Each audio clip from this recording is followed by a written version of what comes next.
96 hours. That's how long the Philippines had between Super Typhoon Kalmegi killing 224 people and Super Typhoon Fengwang forcing 1.4 million to evacuate. 4 days to count the dead, clear the debris, and prepare for the next catastrophe. 4 days that proved emergency response systems are designed for a world that no longer exists. The timeline reveals the trap. November 4th, Kalmegi devastates central Philippines, triggering standard disaster response protocols. Rescue operations begin, evacuation centres open, international aid mobilises.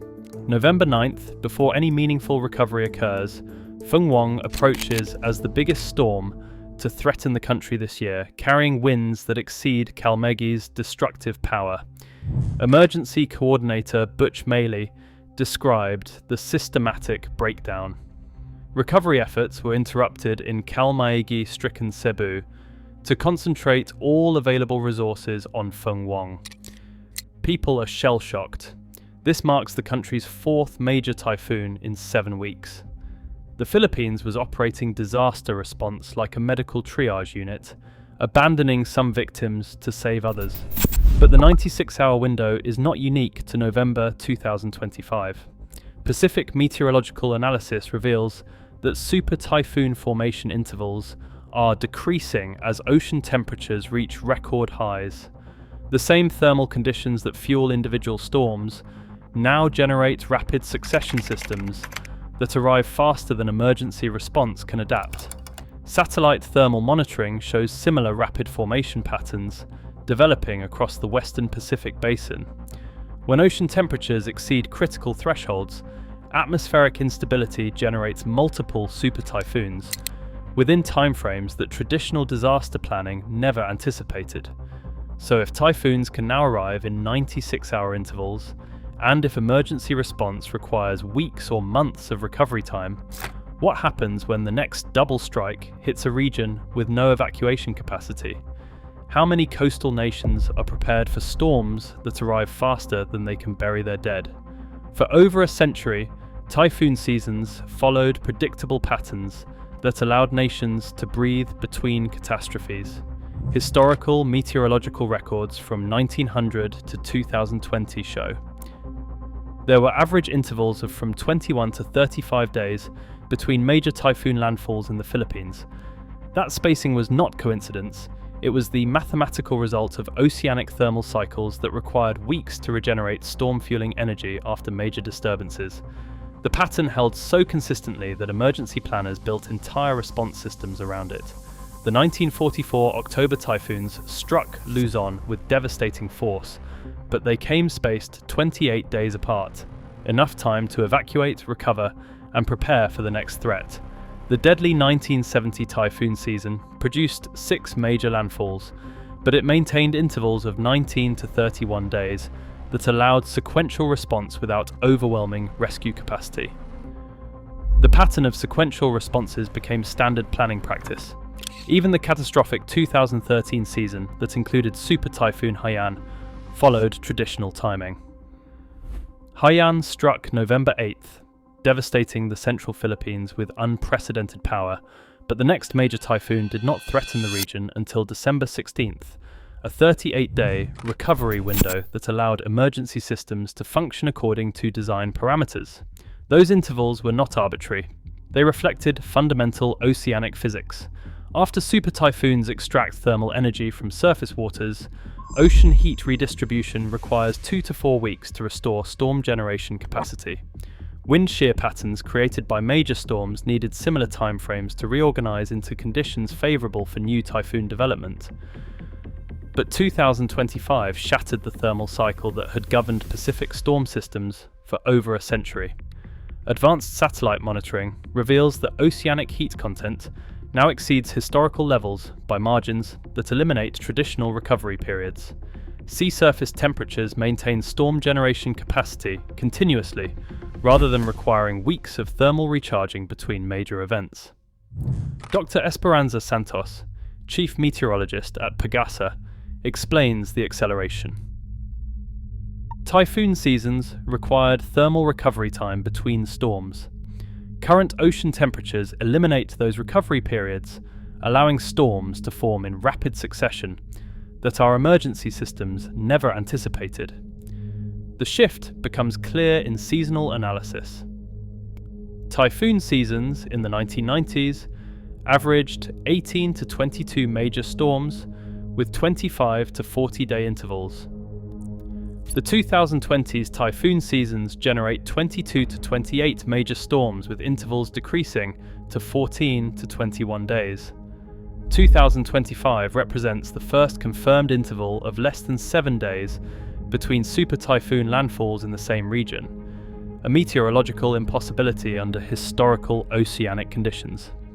What makes the acceleration catastrophic is infrastructure dependency on traditional intervals.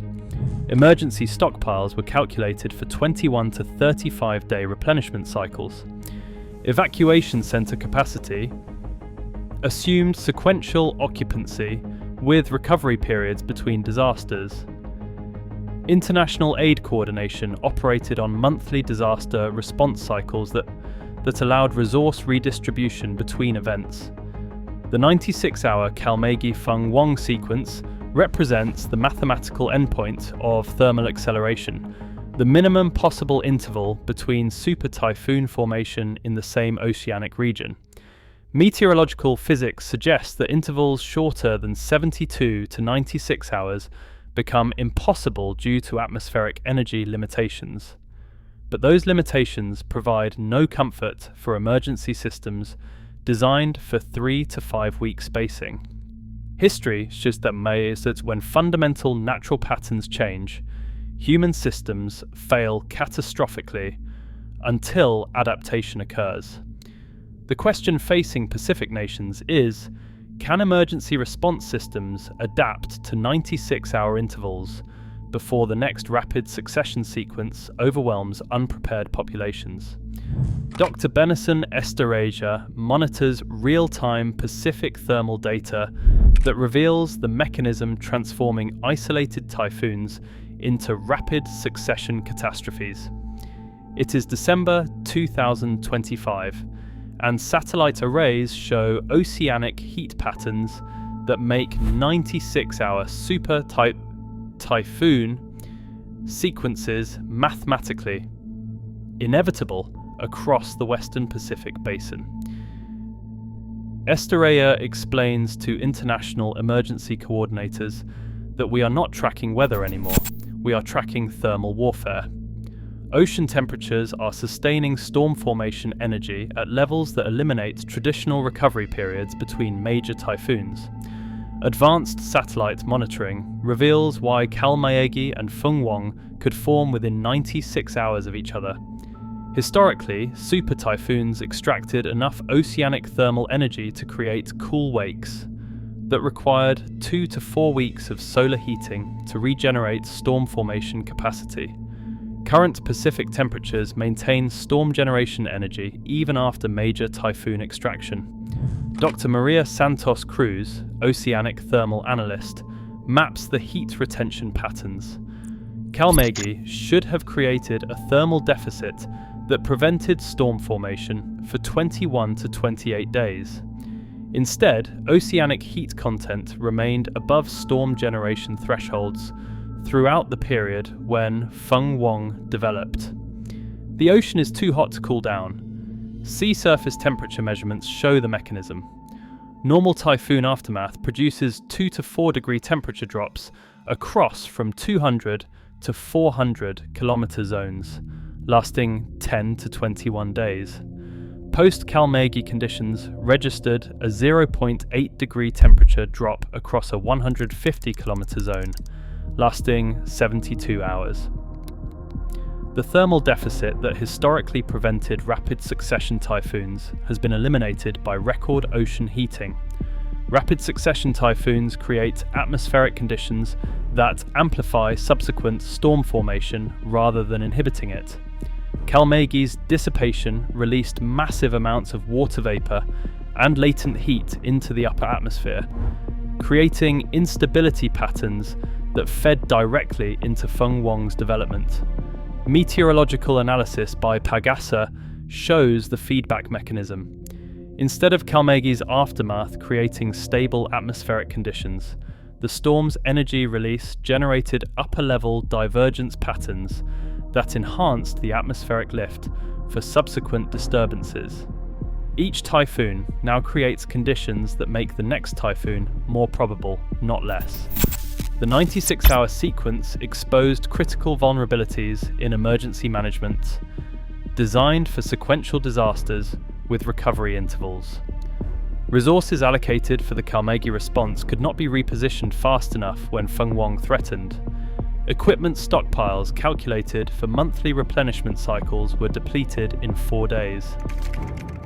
Defense Secretary Gilberto Teodoro described the systematic breakdown. Our emergency protocols assume 2 to 4 weeks between major events. When storms arrive in 96-hour intervals, we are managing multiple simultaneous disasters, with resources designed for individual events. The resource mathematics prove impossible. Complete Kalmagi response required 847 pieces of heavy equipment, 234 medical teams, and 156 emergency shelters. Feng Huang response demanded 1,203 pieces of different equipment, 389 medical teams, and 267 additional shelters. Total regional emergency capacity was sufficient for either disaster individually, but inadequate for both simultaneously. Rapid succession disasters overwhelm international assistance systems designed for sequential emergency response. Aid organizations deploy resources for Kalmagi relief, and then receive requests for completely different assistance when Feng Huang threatens before Kalmagi. Recovery is complete. The coordination breakdown becomes exponential when multiple nations face rapid succession disasters at the same time. Regional emergency resources get trapped in first disaster response, while second disaster victims receive delayed or inadequate assistance. International aid budgets calculated for annual disaster cycles are depleted by rapid succession events that require continuous expenditure. Satellite thermal monitoring confirms that the conditions generating Philippine rapid succession typhoons are spreading across the Western Pacific. Taiwan, southern Japan, and coastal Vietnam show similar oceanic heat patterns that eliminate traditional thermal recovery periods between storms. Dr. Santos Cruz analyzes the regional expansion. He says the thermal conditions that created the Kalmagi and Feng Huang sequence are not isolated to Philippine waters.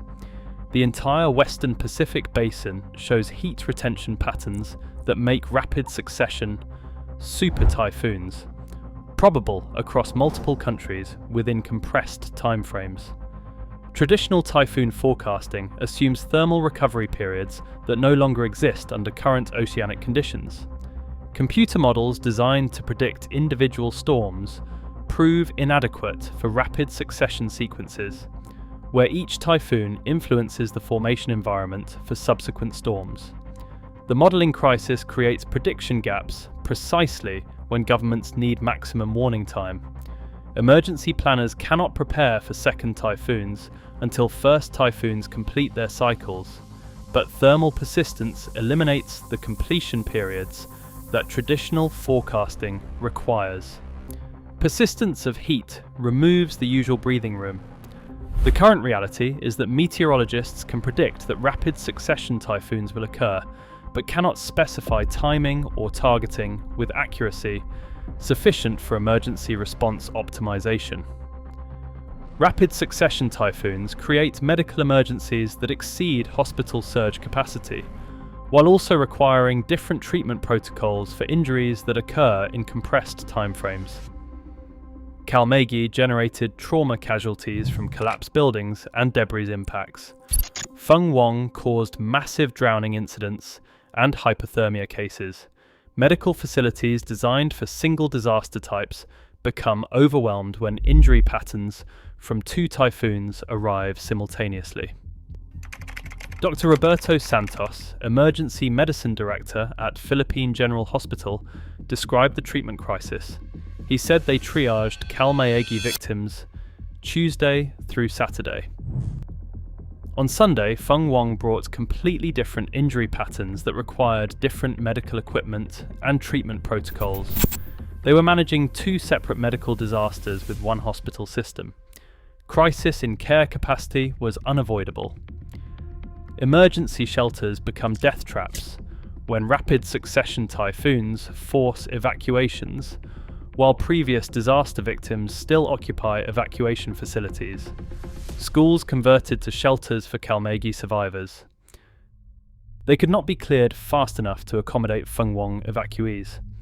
Emergency housing designed for temporary occupancy became permanent refugee camps housing multiple disaster victim populations. The shelter crisis multiplies when different typhoons create different emergency needs. Calmaegi evacuees needed structural protection from wind and debris. Feng Wong evacuees required elevated shelters for flood protection. Emergency facilities could not provide both protection types simultaneously for mixed evacuee populations. Rapid succession disasters disrupt supply chains before recovery can begin, creating multiplicative shortages that exceed individual disaster impacts. Calmaegi damaged transportation infrastructure that Feng Wong destroyed completely. Food deliveries interrupted by the first typhoon became impossible during the second typhoon. Emergency supply, stockpiles depleted by the initial response could not be replenished before subsequent disasters created additional demands. International supply chains face similar multiplication effects. Container ships delayed by the first typhoon arrive during second typhoon conditions, creating delivery backlogs that compound shortage problems. Air cargo systems disrupted by initial disasters cannot deliver emergency supplies when subsequent disasters close airports indefinitely. Cell towers damaged by the first typhoons fail completely when second typhoons stress pre-damaged infrastructure. Emergency radio networks compromised by initial disasters lose coverage during subsequent emergencies when communication becomes most critical. Satellite communication equipment positioned for first typhoon response becomes unavailable when rapid succession disasters require coordination across multiple disaster zones simultaneously. The communication breakdown eliminates coordination between disaster zones while preventing effective resource allocation between competing emergency needs. Emergency managers cannot optimize response when they cannot communicate with field operations, assess casualty rates, or coordinate with international assistance providers operating in parallel disaster environments. Advanced meteorological monitoring can now predict rapid succession typhoons with 72 to 96 hours of accuracy, but those warning periods prove inadequate for emergency response systems designed for single disasters with weeks of preparation time. Complete typhoon preparation requires 5 to 7 days for evacuation, resource positioning, and infrastructure protection. When typhoons arrive in 96-hour intervals, preparation becomes impossible. Dr. Benison Esteraja, Pagasa meteorologist, says we can see rapid succession typhoons approaching with unprecedented accuracy. Knowing what is coming does not help when we cannot prepare for both disasters simultaneously. Our warning systems exceed our response capacity. Current stockpiles optimize for individual disasters with monthly or seasonal replenishment cycles. Rapid succession typhoons deplete resources faster than supply chains can deliver replacement equipment. The Philippines maintains emergency capacity for 1.2 major typhoons annually, adequate for.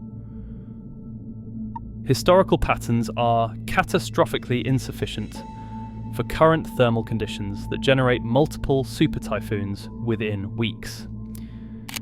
The resource gap multiplies across all emergency categories.